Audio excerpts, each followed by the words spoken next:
Alright, welcome back. This time to video number 3, in which I show you how to actually use the device we just built and do the material characterization experiments.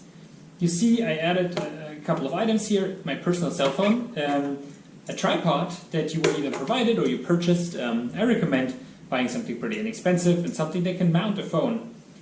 This tripod was actually $6.99 from Amazon, so great investment. And then the ball bearings that we will be using as weights.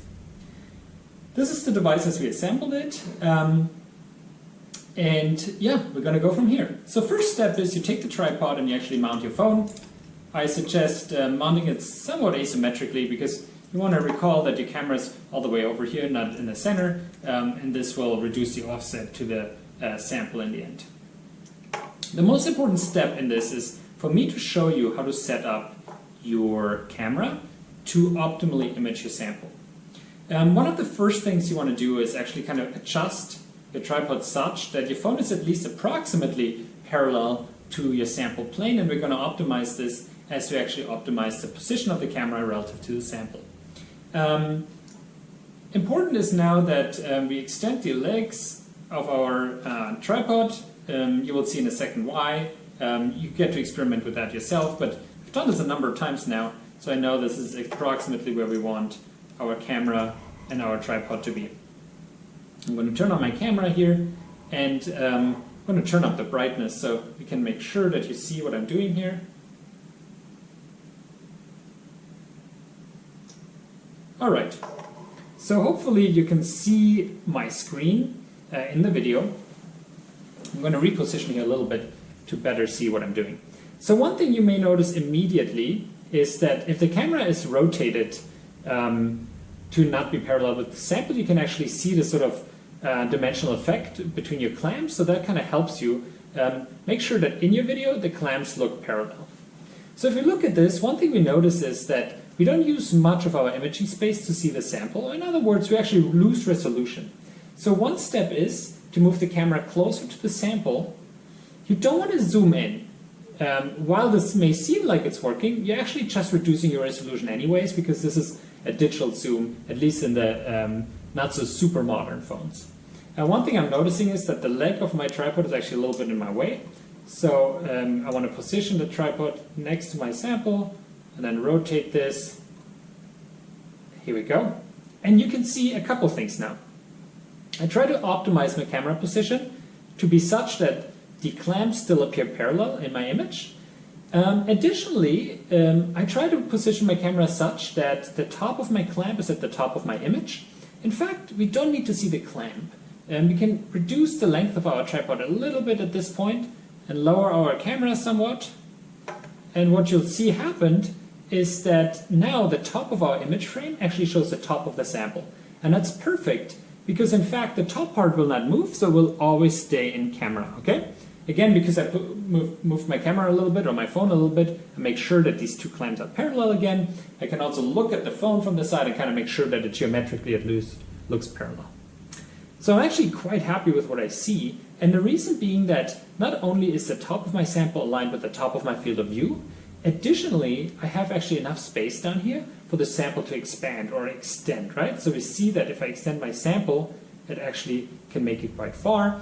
Again, I've done this a number of times now, so I know that this is enough space.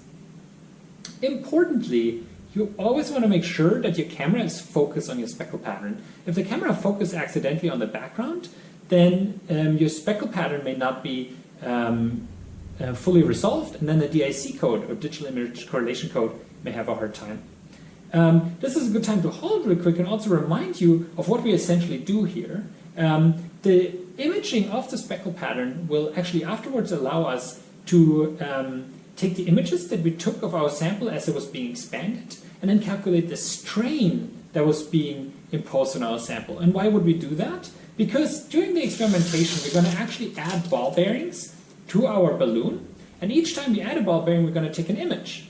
And we do this repetitively or iteratively, and what we end up getting is basically a list of corresponding values of force and a speckle pattern that we can translate into strain. In other words, we're going to have force-strain pairs that we can then plot and get a force-strain curve, And naturally, knowing the undeformed dimensions of our sample, we can transform force into, say, a second Piola-Kirchhoff stress or nominal stress, and then get a stress strain curve. And then in video number 5, we actually use a MATLAB code that I provide with this to fit material models to our sample. In other words, we can identify the material parameters for the sample for, say, a Neo-Hookean, a Ogden, or a Modi-Rivlin model.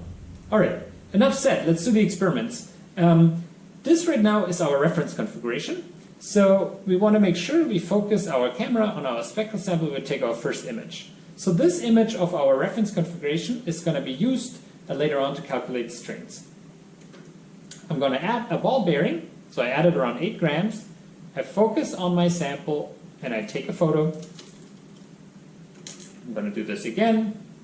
I'm going to focus on my sample, take a photo, add another ball bearing, focus on my sample, take a photo.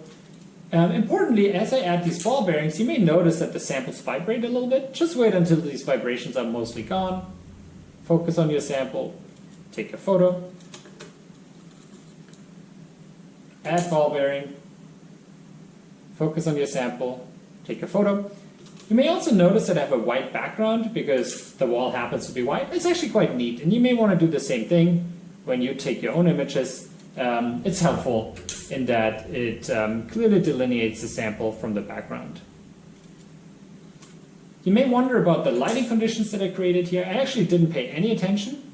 I just made sure there's enough light for me to see the speckle pattern. And you will see that our DIC code, or the DIC code we'll be using, is actually pretty robust to the lighting conditions. I forgot to count. Each time I take this video, I forget to count. I think we're probably around 10. You see our sample is still within our field of view, but I think I'm going to call it quits here for demonstration purposes. That's great. I suggest you do about 15 of these because each pair of weights and images will correspond to a point in your stress strain curve. The more points you have, the more confidence you can have in the mechanical behavior that you identify. All right, I'm going to move this aside here, and I just want to give you the chance to get a full view of our deformed sample. You can clearly see Poisson's effect has shrunk the cross-section here. And I'll see you in video number 4, and where I show you how to actually process these data and do the digital image correlation. I appreciate it much. I appreciate your attention, and yeah, let me know if you have any questions.